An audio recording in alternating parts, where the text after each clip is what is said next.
बेटा अच्छा सुनो, गर्लफ्रेंड है मेरी, इस टेबल पे अच्छे सर्विस करना, ठीक है? धीरज, इतने पैसे कहाँ से है तेरे पास? छोड़ना यार, वैसे तू आज बड़ी हॉट लग रही है,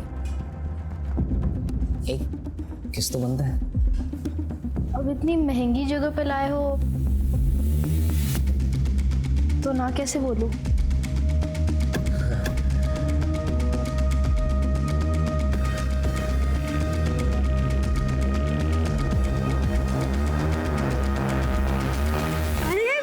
बस सारी कसर तुम्हें आज ही पूरी करनी है क्या? थोड़ा रेस्ट भी कर लो। अच्छा, तुम्हारे लिए कुछ खाना बनाऊं? क्या खाओगे तुम?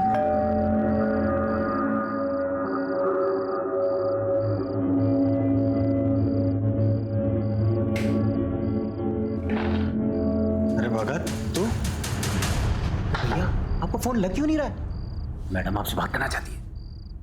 अरे यार बैटरी खत्म हो गई, ला दे। लो ना। हेलो, क्या बात है, जब से बीवी के पास गए हैं हमें भूलने लगे हैं। अरे तुम्हें भूल सकता हूँ क्या? तुम तो मेरी जान हो।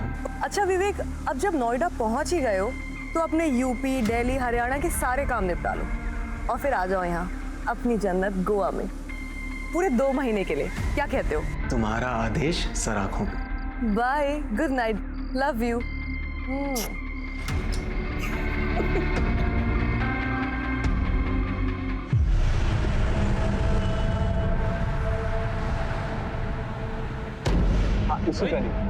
रोहित, विवेक भैया आए थे क्या? वो तो अभी निकले, वो इस तरफ गए। अरे यार मैं कैसे जाऊं, उनका फोन भी नहीं लग रहा। मेरी बाइक ले जाओ ना, हेलमेट भी है उस पे। ये लो चाबी।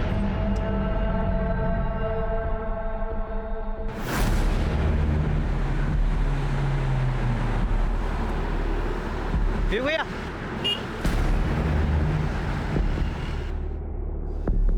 क्या हुआ भगत? भैया ठाकुर अभी निकला है।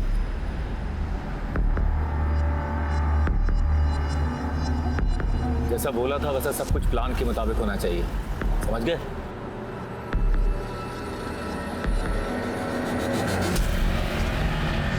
मदन का बोला उसको आगे मोड़ पे खड़ा है।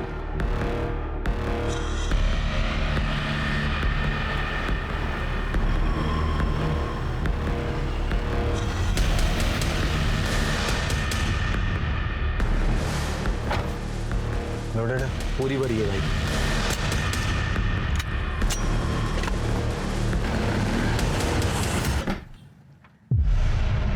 बाहर निकल, बाहर निकल। चल हाथ ऊपर कर। तुम बात कर रहे हैं ना? हाथ ऊपर।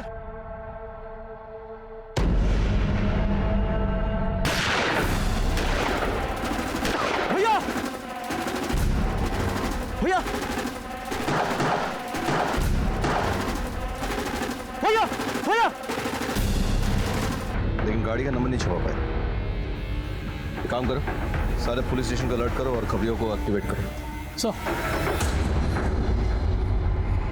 विवेक को देखकर तो ऐसा कभी नहीं लगा कि वो एक शातिर अपराधी है, तो फिर क्यों उसने दिन दहाड़े भरी सड़क पर ठाकुर की जान लेने की कोशिश की और खुद मारा गया? दिन दहाड़े खुली सड़क पर जो भयंकर हत्याकांड हुआ था, वो क्या बस यहीं थम जाने वाला था, या फिर यह आने वाले तूफान का आगाज था?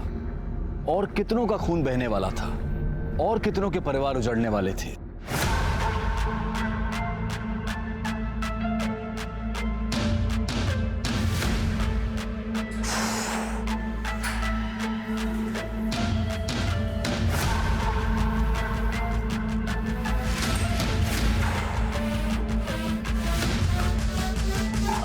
Rohit,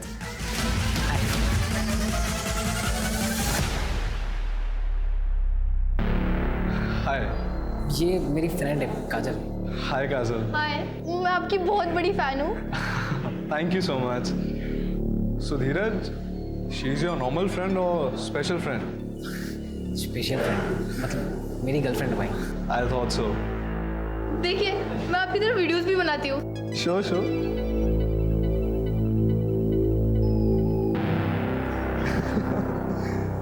Good, good. The videos are really nice. You like them?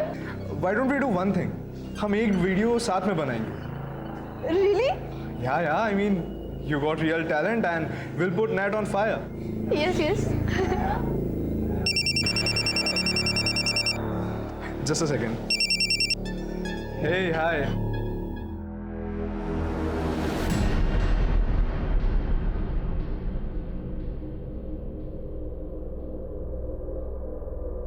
क्या हुआ सब ठीक है ना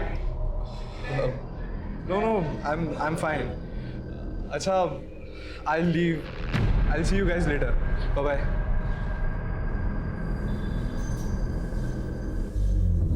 सर लगता है फिर से गैंग वॉर शुरू हो गया है। बात कुछ समझ में नहीं आई। विवेक लो प्रोफाइल रहकर वारदात करने में माहिर था।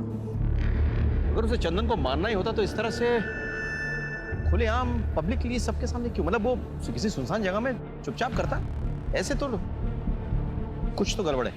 हाँ, एक काम करो, विवेक का फोन चेक करो। हाँ, पता करो कि उसकी किससे बातचीत हो रही थी, किसके साथ उठना बैठना था, आजकल रह कहाँ रहा था वो। 5 साल से गायब था वो, अभी कहाँ रह रहा था वो? शायद वहाँ पे कुछ सुराग मिल जाए। तब तक मैं उनके बाप से मिल के आता हूँ। सर इन लोगों का बाप कौन है? सरताज।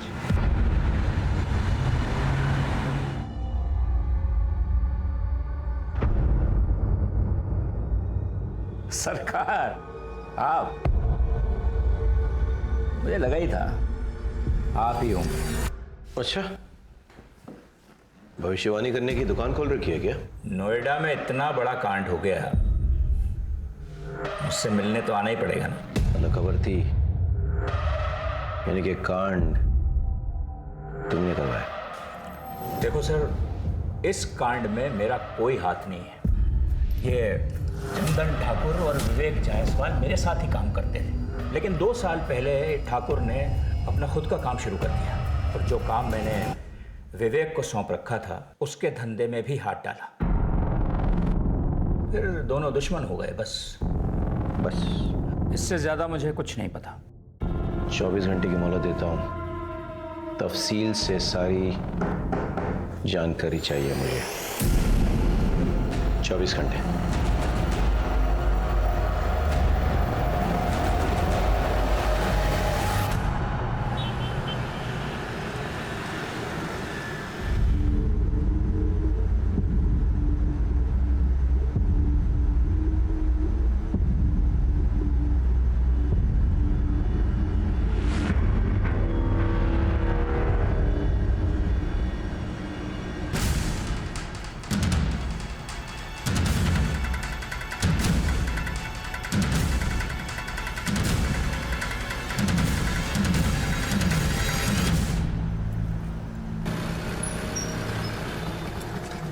किसी और से डेट कर रहा है ना, उसी के लिए लेना है गिफ्ट। तू पागल हो गई है क्या? तो दिक्कत क्या है? दिखा ना।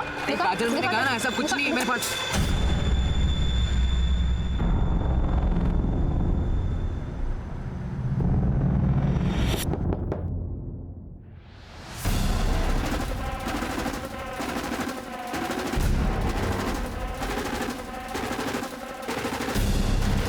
अब तेरा मर्द बनने का टाइम आ गया है। तो पकड़। अरे मर्दानगी मुबारक हो।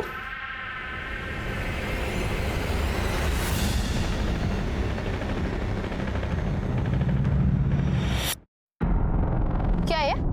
हाँ? अरे तू भी यार कुछ भी। अगले महीने क्या है, दिवाली है ना, तो दीदी अपने बच्चों के साथ घर आई हुई है और अम्मा ने अपने भांजों के लिए कुछ खिलौना खरीदने के लिए गया है, तो बस वही हमने यही खरीदा है। मैं तो डरा ही दिया था। एक सेकंड, तुझे क्या लगा ये असली है? हाँ। हम कोई गैंगस्टर बनने वाले हैं क्या? वो धीरे बोल, कोई सुन लेगा। हाँ तो हम किसी से डरते हैं क्या? नोएडा के होने वाले बादशाह हम क्या? बात।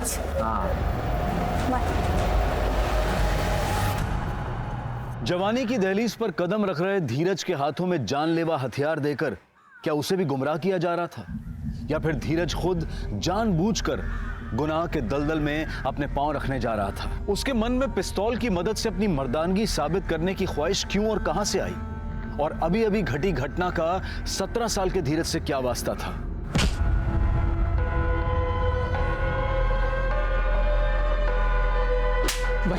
भाई मुझे माफ कर दो भाई, दोबारा मैं नहीं करूंगा भाई, मुझे माफ। भाई मैं दोबारा नहीं करूंगा भाई, प्लीज भाई, प्लीज भाई।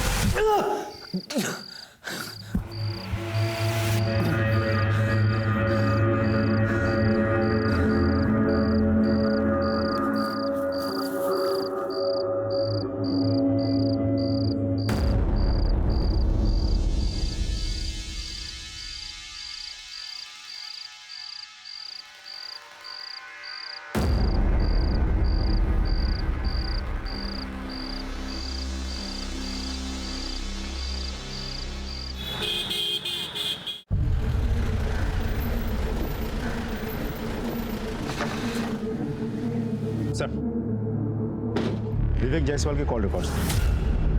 नोएडा सेक्टर 37 में रहता था विवेक जायसवाल? जी सर, कॉल रिकॉर्ड्स के मुताबिक पिछले 4-5 दिनों से रात भर उसके मोबाइल का लोकेशन वहीं का दिखा रहा है।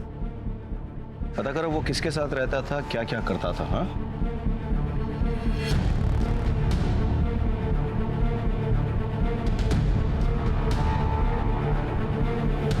इस घर में जो आदमी रहता था उसके साथ कोई और भी रहता था? हाँ साहब, उनकी बीवी रहती थी, उनसे ज़्यादा बातचीत नहीं थी हमारी। और दोनों के अलावा किसी और के भी आना जाना था? हाँ साहब, एक आदमी आता था। एक दिन मैं मार्केट जा रही थी तो उस आदमी के साथ में जाता हुआ मैंने देखा।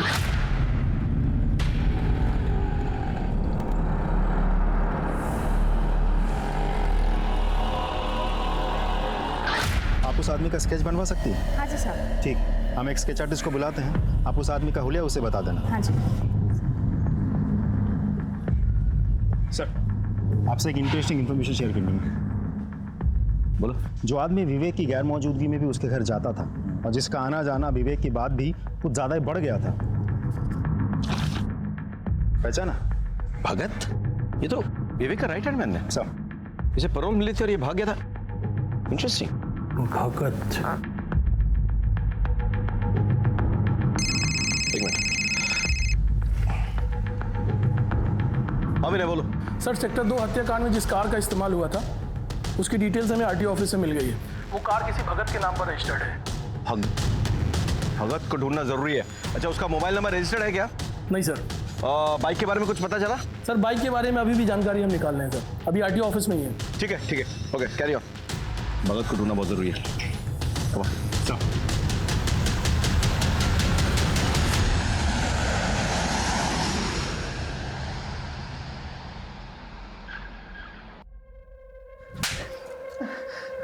ये सब हुआ कैसे और तू कहाँ मर गया था तब?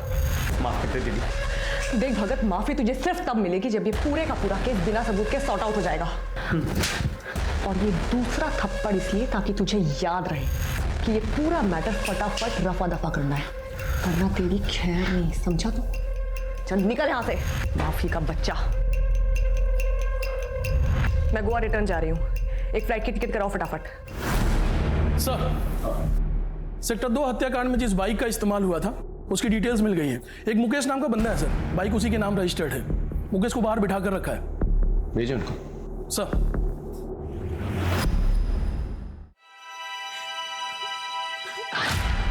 तुमने तो मेरी जान निकाल दी थी। जान तो मैं तुम्हारी अब निकालूंगा, पूरे 3 महीने की कसर जो पूरी करनी है।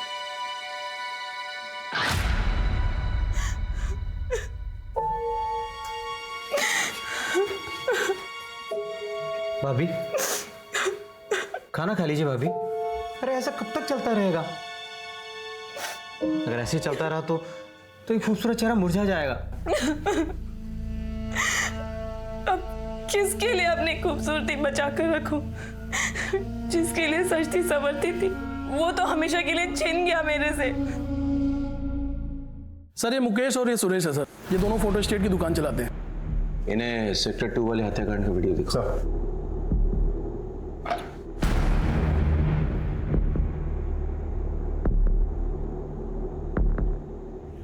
इस बाइक को पहचानते हो? जी, ये तो मेरी बाइक है और हेलमेट भी मेरा ही है। और हेलमेट के अंदर? सर, मैं नहीं हूँ। तुम नहीं हो तो फिर तुम हो? नहीं सर, भगवान कसम, मुझे तो बाइक चलानी भी नहीं आती सर। तो फिर कौन है? तो ये है ना? बोल। नहीं साहब, मुझे स्लिप डिस्क है, बाइक चलाने से दर्द बढ़ता है और सुरेश को तो बाइक चलाना आता ही नहीं। तो मैंने बाइक अपने दोस्त को दी थी। अच्छा, तो तुम्हारे गैंग में एक और मेंबर है? हमारी कोई गैंग नहीं है सर। अच्छा चल, कोई गैंग नहीं है, दोस्त है। कौन है दोस्त? रोहित। तो रोहित ने गोली चलाई? नहीं सर, रोहित से तो ये छोटा लग रहा है और वैसे भी sir Rohit social media star है, सब यंग लड़के लड़कियां उसे जानते हैं। ये फोटो देख, जानता है इसे? हाँ, ये तो हमारे शॉप पे आते थे फोटो स्टेट कराने। क्या बात है सर जी, आप कब आ गए? बस कुछ दिन पहले। कैसा हीरो? बस मस्त भैया, आपका आशीर्वाद है। मुकेश, ये ले इसकी 3 कॉपी कर दे। तो इस नामचीन गैंगस्टर को जानते हो तुम? दोस्ती है तुम्हारी? नामचीन गैंगस्टर? नहीं सर, ये तो विवेक भैया है। ये तो बड़े शरीफ आदमी थे। इस शरीफ आदमी से तुम्हारी पहचान किसने करवाई? सर रोहित ने मिलवाया था। रोहित कहाँ पे है? नहीं पता सर। सर मैं फोन करता हूँ। स्पीकर पे डाल। जी sir. The number you are trying to call is currently switched off. Please try again later. दोनों को बिठा के रखो और रोहित का पता लगा। धीरज, मैंने तुझे जो घोड़ा दिया था ना, अब उसका इस्तेमाल करने का वक्त आ गया है। ये दोनों मेरे आदमी हैं, दीपक, सपरू। ये तेरे साथ जाएंगे तेरा जिगरा देखने के लिए। जी भैया। सर, और उसके सेक्टर 2 हत्याकांड में सर जिस बाइक का इस्तेमाल हुआ था, वो बाइक गोल मंदिर के पीछे एक दुकान है, उसके सामने से मिल गई है। ये उस दुकान की सीसीटीवी फुटेज है सर।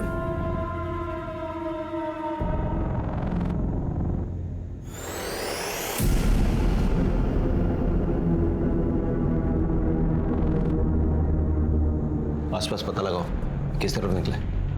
सर आदमी यहाँ पर आया था, मुझे लेके वहाँ से एक बंगलों में गया, वहाँ से एक मैडम लिए, सेक्टर नंबर 10 में लोग को छोड़ा नहीं। तुम्हें इतना सब कुछ कैसे याद है? सर वो मैडम बहुत रो रही थी, इसीलिए मुझे याद है। अभिषेक,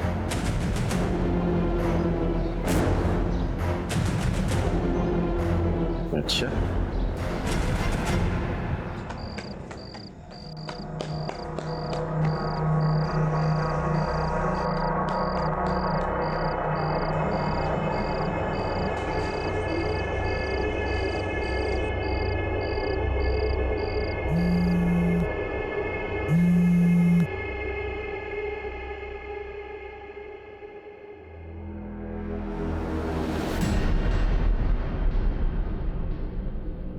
हेलो।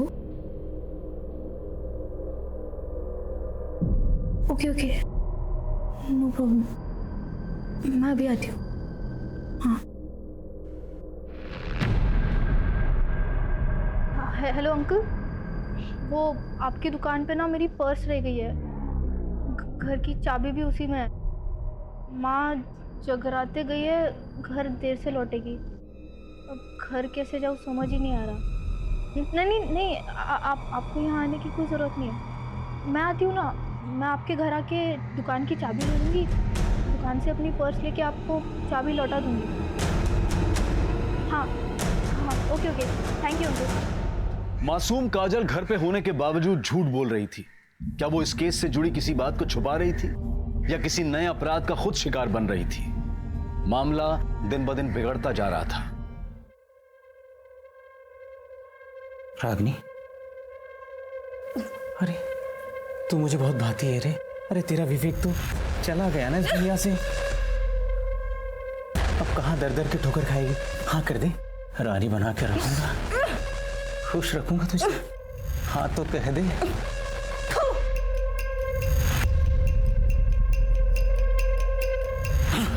सारा मूड खराब कर दिया।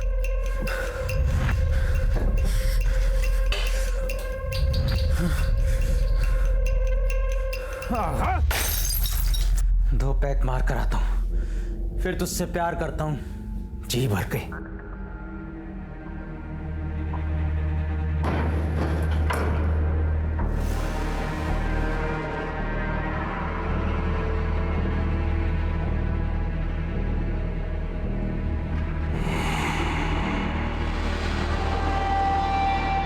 काजल कितने सारे मिस कॉल्स।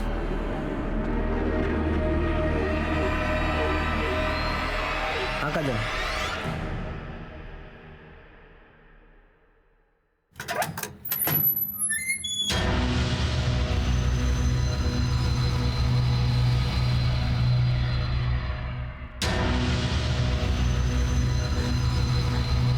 मेरे पास मत आना, वरना मैं अपनी जान ले लूंगी।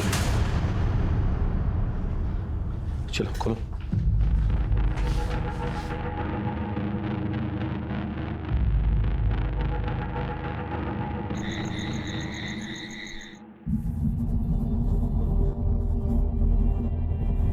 आप विवेक की पत्नी हो ना? जी। किसने बांध के रखा था आपको ऐसे यहाँ? भगत ने। विवेक के मर्डर के बाद मैं बहुत घबरा गई थी। भगत मुझे बहला फुसला कर यहाँ लाया और मेरे साथ जबरदस्ती करने लगा। अरे आपके चाहने वाले अभी भी बहुत हैं। मैं हूं ना। जब मैंने उसे रोका तो उसने मुझे यहाँ बांध के रख दिया। आप चंदन ठाकुर को जानती हैं? जी। चंदन ठाकुर और विवेक के बीच में क्या दुश्मनी थी? चंदन ठाकुर एक बार हमारे घर आया था। विवेक! इधर, ये जाओ उधर। विवेक! कौन है आप लोग? अरे बाहर निकल। ये घर में कैसे घुसा है? बाहर निकलिए, चलिए बाहर निकलिए। विवेक कहाँ है? आप लोग पहले घर से बाहर निकलिए। जैसे जितना पूछ रहे उतना जवाब दे। विवेक कहाँ है? वो इस वक्त घर पे नहीं है, आप लोग घर से बाहर निकलिए फौरन। विवेक के साथ फेरे क्या पड़े? बहुत जुबान चलने लगी तेरी। हाँ? देखो अपनी औकात में रह, समझी? बदतमीजी से बात मत करो मुझसे। बदतमीजी? ये ले, क्या करेगी बोल? बदतमीजी मत करो मुझसे। बदतमीजी तो अब बताता हूँ तुझे क्या बोलती। इसे कहते हैं बदतमीजी, समझी? और विवेक आया तो कह देना कि तेरे तो कपड़े फाड़े हैं, उसे पूरा चीर दूंगा, समझी? जब मैंने विवेक को सारी बातें बताई तो विवेक चंदन पे बहुत गुस्सा हुए थे। चंदन ठाकुर ने तेरे साथ बदतमीजी की है ना, उसे मैं तेरे सामने घसीट कर लेकर आऊंगा। तेरे पैरों पे गिर के वो नाक रगड़ के माफी मांगेगा। विवेक मुझसे बहुत प्यार करते थे। वो तो बस यही चाहते थे कि चंदन को मेरे सामने लेकर आए। चिंता मत करो, चंदन का मर्डर करके मैं एक और गैंगवार नहीं शुरू करूंगा, लेकिन उसको उसके किए की सजा मिलनी चाहिए, तभी मेरे मन को शांति मिलेगी। तुम सच कह रहे हो ना? तुम्हारी कसम। I am pregnant. क्या? ये बात तुमने मुझे पहले क्यों नहीं बताई? मैं बस यूं गया और यूं आया। तुम फिक्र मत करो, चंदन ठाकुर पहले तुमसे माफी मांगेगा, फिर हम सेलिब्रेट करेंगे।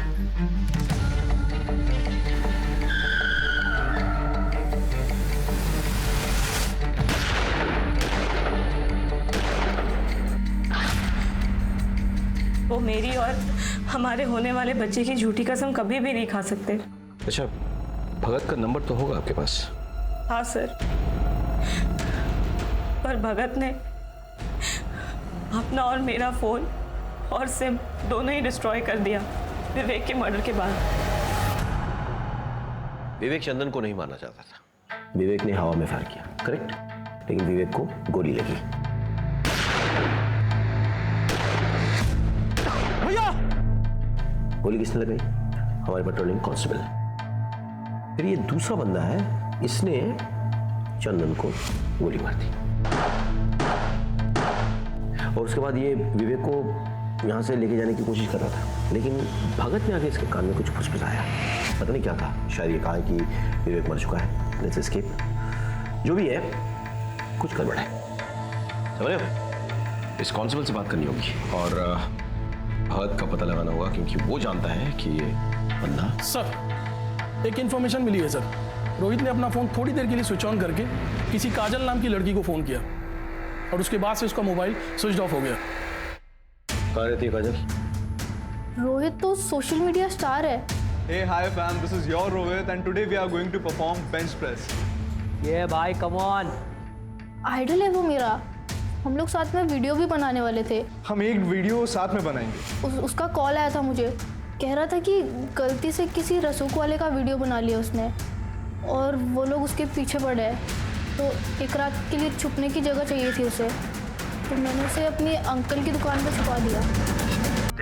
कहीं इस हत्याकांड के तार सेक्टर 2 हत्याकांड से जुड़े हुए तो नहीं है? सड़क पर हुए हत्याकांड की तहकीकात चल ही रही थी कि उसी केस से जुड़ी रोहित की हत्या ने इस पेचीदा केस को और भी उलझा दिया। किसी की जान लेने के लिए एक गोली भी काफी होती है, लेकिन जब गोलियों की बौछार करके किसी की हत्या की जाए तो इसका मतलब होता है कि मारने वाला या तो कुछ साबित करना चाहता है या फिर वो अपनी गहरी नफरत का इजहार कर रहा है। इस केस में वाकई हुआ क्या था, आइए देखते हैं। सर, सेक्टर 2 शूटआउट में भगत शामिल था। रागिनी को बंधक भी भगत नहीं बनाया था। सर, मुझे तो लगता है रोहित का मर्डर भी भगत नहीं किया होगा। भगत क्यों रोहित को मारना चाहेगा? सर भगत रोहित की बाइक लेके गया था। मेरी बाइक ले जाओ ना, हेलमेट भी है उस पे, ये लो चाबी। तो हो सकता है रोहित के पास भगत के बारे में कुछ ज़्यादा ही जानकारी थी जो आगे चल के भगत के लिए खतरनाक साबित हो सकता था। भगत वैसे भी हमसे भाग ही रहा था, हमारे रडार पे था वो। हम कैसे भी करके अगर रोहित तक पहुंच जाते तो शायद रोहित भगत के बारे में सारी जानकारी हमें दे देता और भगत का गेम ओवर हो जाता। अच्छा, ये सेक्टर 2 शूटआउट में जो कांस्टेबल इन्वॉल्व था वो कब आ रहा मिलने? सर वो कल सुबह पुलिस स्टेशन आ रहा है। सर चंदन ठाकुर ने मुझे 2 लाख रुपए देने का वादा किया कि जब विवेक उसे किडनैप करने आएगा तो मैं उसे मार दूं। और सर जब वो विवेक उसे किडनैप करने आया, उसने पहले हवा में फायर किया और मैंने मौका पाते ही विवेक पे गोलियां दाग दी भैया, और ऑन द स्पॉट मर गया। मगर ये मदन गड़बड़ कर गया, इसने डर के मारे चंदन पे गोलियां चला दी सर, और वो भी वहीं मर गया। जो मेरे पैसे तो नहीं मिले सर, अब मेरी नौकरी भी जाएगी सर। प्लीज सर, गलती होगी सर। क्या इस प्लान में विवेक की पत्नी शामिल थी? और इसका list sir, please sir, forgive me sir. Ragini ji, जब भगत आपको यहाँ से ले गया और बंधक बना के रखा, तब उसकी बातों या चाल से आपको कुछ अंदाजा हुआ कि वो कहाँ जाने वाला था, किससे मिलने वाला था, क्या करने वाला था? जी नहीं। याद कीजिए रागिनी जी प्लीज। जाने से पहले आखिरी बार उसने आपसे क्या कहा था? यही कि मैं 2 पैक मार कर आता हूँ, फिर तुझसे प्यार करता हूँ, जी भर के।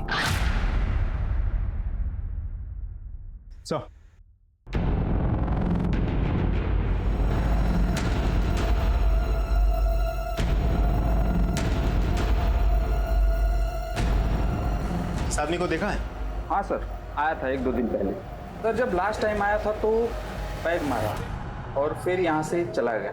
फिर वापस सर आया तो बोला कि मोबाइल मेरा खो गया है, अर्जेंट कॉल करनी। फिर मेरे ही सर मोबाइल से कॉल किया और एक गाड़ी आई, फिर उसमें बैठ कर चला गया। कौन से नंबर पे फ़ोन किया था? और एक्चुअली क्या है कि नंबर तो बहुत आते रहते हैं, नंबर याद नहीं है। ध्यान से देखिए, क्या पता नंबर मिल जाए। तो सॉरी, डिलीट हो गया था। कोई बात नहीं, मुझे आपका नंबर मिल सकता है? Sure sir. Hello, sub inspector Abhishek Tripathi बोल रहा हूँ। मैं आपको एक नंबर भेज रहा हूँ, उस नंबर के पिछले 1 हफ्ते की कॉल डिटेल्स चाहिए मुझे। सर, बार मैनेजर की कॉल रिकॉर्ड्स आ गई है। भगत ने उसके नंबर से जिस नंबर पर कॉल किया था वो नंबर किसी मनोज शास्त्री के नाम पर रजिस्टर्ड है।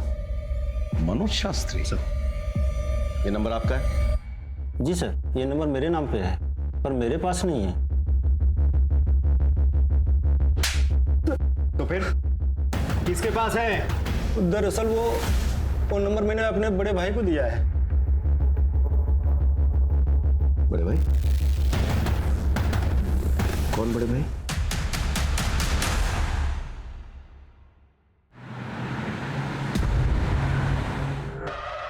ग्रेटर नोएडा के पास जो गोडाउन्स हैं, उसमें गोडाउन नंबर 3 के पीछे एक छोटी सी रोड जाती है। वहाँ आगे जाके लेफ्ट में एक छोटा सा मकान है, भगत आपको वहीं मिलेगा। और वो तीसरा आदमी मदन? उसे भी मैंने वहीं भेजा है, भगत के पास।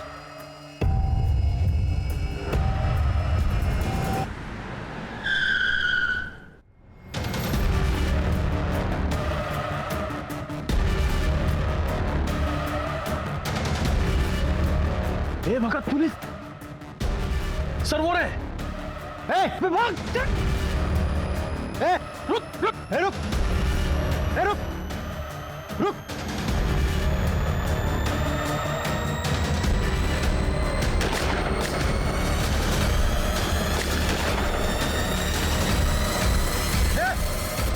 जा!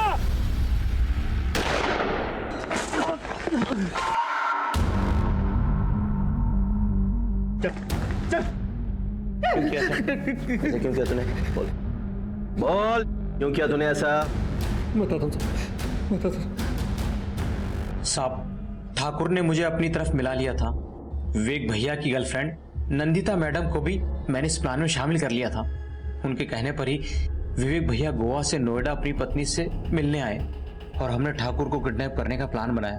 ठाकुर को किडनैप करके माफी मंगवाना हमारा मकसद नहीं था साहब। हम तो चाहते थे कि इस गहमा गहमी में विवेक भैया फंस जाएं और हम कांस्टेबल असद के हाथों उन्हें मरवा दें। लेकिन मदन ने ठाकुर को मार दिया। हमारा प्लान फेल हो गया साहब। कहाँ मिलेगी नंदिता? नंदिता कहाँ मिलेगी? गोवा में आराम बोली बीच के पास। गोवा पुलिस से कांटेक्ट करो, नंदिता को अरेस्ट करने का इंतजाम करो। सब अब बताओ, रोहित को क्यों मारा? नहीं साहब, मैंने रोहित को नहीं मारा। मैं रोहित को क्यों मारूंगा साहब? अभी भी छिपा रहा है? हाँ, और पिटेगा? बोल, रोहित को क्यों मारा, कैसे मारा, किसकी मदद से मारा, बोल। साहब आपको सब कुछ तो बताते हैं। अगर मैं रोहित को मारता तो वो भी बता देता ना साहब। भगवान का मैंने रोहित को नहीं मारा साहब। क्या इस प्लान में विवेक की पत्नी शामिल थी? नहीं सर, वो तो सीधी सादी औरत है।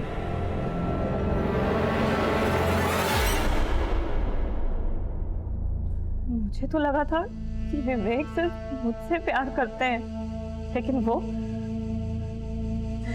अब तक मैं यही समझ रही थी कि हमारा तो जन्मों जन्मों का साथ है, लेकिन वो तो एक जन्म भी मेरे साथ ईमानदारी से नहीं निभा सका। मुझे तो लगा था कि वो नोएडा सिर्फ मेरे लिए आया है, लेकिन वो नंदिता नंदिता को गोवा पुलिस ने सर अरेस्ट कर लिया, लेकिन उसका यह कहना है कि वो किसी रोहित को नहीं जानती। अभिषेक सर, याद करो, जब हम रोहित को ढूंढते हुए काजल के अंकल की दुकान पहुंचे तो हमें क्या मिला? रोहित की डेड बॉडी। जी सर। ताला टूटा हुआ था, यानी कि कोई जबरदस्ती दुकान में घुसाया था और उसने रोहित को मार डाला। लेकिन सोचने वाली बात यह है कि यह जगह रोहित की रोज के जाने वाली जगह नहीं थी। शायद वो पहली बार गया था, तो किसी को कैसे पता कि रोहित वहां है? Important point. अब ये सोचो कि काजल के अलावा और कौन जानता था कि रोहित उस दुकान में छिपा हुआ है? रोहित दुकान में छिपा हुआ था, ये बात तुम्हारे अलावा और किसी को पता था? नहीं सर। आयशा? हाँ। अच्छे से याद करके बताओ, शायद तुमने किसी और को बताया हो। नहीं तो है। हाँ, मैंने ये बात तुमसे कुछ पूछताछ करनी है हमें। काजल,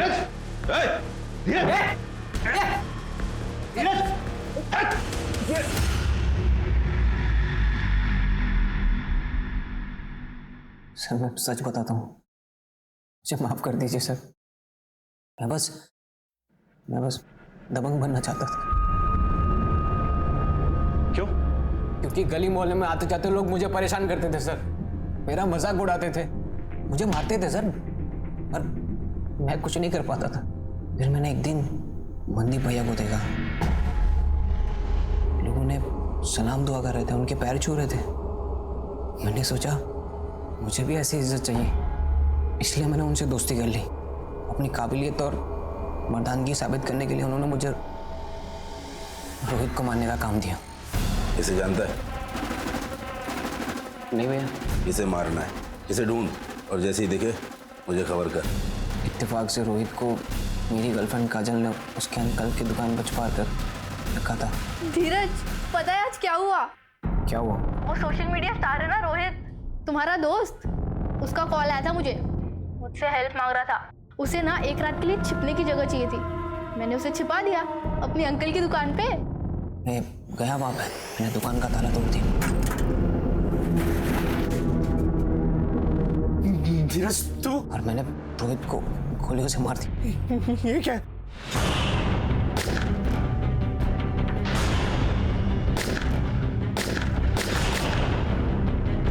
सर मैंने बहुत सारी गोलियां चलाई वहां पे, ताकि मंदे भैया को लगे कि मैं काम को पूरा करने के बाद भी उस पर लगा रहता हूँ।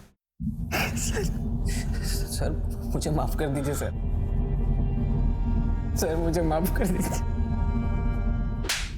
बता दो साहब, वो रोहित एक नंबर का चीटर था साहब। उसने मुझसे 30 लाख रुपए लिए थे साहब, और अपने किसी दोस्त के नाम पर प्रॉपर्टी में इन्वेस्ट किया। वहां उसका पैसा डूब गया, और जब मैंने उससे अपना पैसा मांगा साहब मुकर गया साहब वो। साहब इसके लिए मैंने रोहित को धमकी दी, तो रोहित ने सरताज भाई और विवेक से प्रोटेक्शन लिया, लेकिन मैं घात लगाए बैठा हुआ था। शूट आउट में विवेक की मौत हुई, फिर उसे बचाने वाला कोई नहीं था साहब। और धीरज भी काफी दिनों से मेरे पीछे पड़ा हुआ था कि मुझे दबंग बनना है। मैंने सोचा कि जब पराई लाठी से सांप मरता है तो अपनी लाठी का इस्तेमाल करने की क्या जरूरत। तब मैंने धीरज को बोल दिया कि तू मार दे रोहित को। तुझे तो मैं ऐसी सजा दिलवाऊंगा, कोई भी कमीना कभी भी मासूमों को अपराध की राह पर डालने से पहले 10 बार सोचेगा।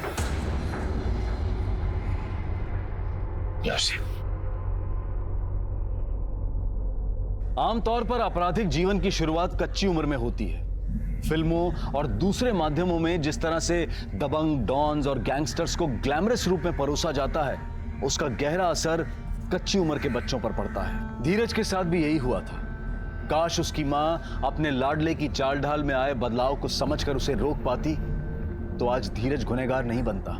वहीं दूसरी तरफ सोशल मीडिया स्टार रोहित ने पहले तो पेशेवर अपराधियों से 30 लाख रुपए लिए, और जब उसे लौटाने का मौका आया तो उसने एक दूसरे बड़े डॉन से लेनदारों के खिलाफ प्रोटेक्शन ले लिया, बिना ये सोचे समझे कि ये गैंगस्टर्स और ये सो कॉल्ड डॉन्स जब खुद अपने आप को हमेशा के लिए कानून से नहीं बचाकर रख सकते हैं तो किसी और की सुरक्षा क्या करेंगे। और अंत में वही हुआ। रोहित, धीरज और मनदीप के गुंडों की गोलियों का निशाना बना। अपने घरों में अपने बच्चों की संगत पर नजर रखें, उनके चाल चलन में आ रहे बदलाव को अनदेखा ना करें, और अपने घर में, अपने समाज में ऐसा वातावरण बनाएं कि इनकी अगली पीढ़ी के आदर्श वाकई में आदर्श व्यक्ति हो। अब मैं अनूप सोनी आपसे विदा लेता हूं।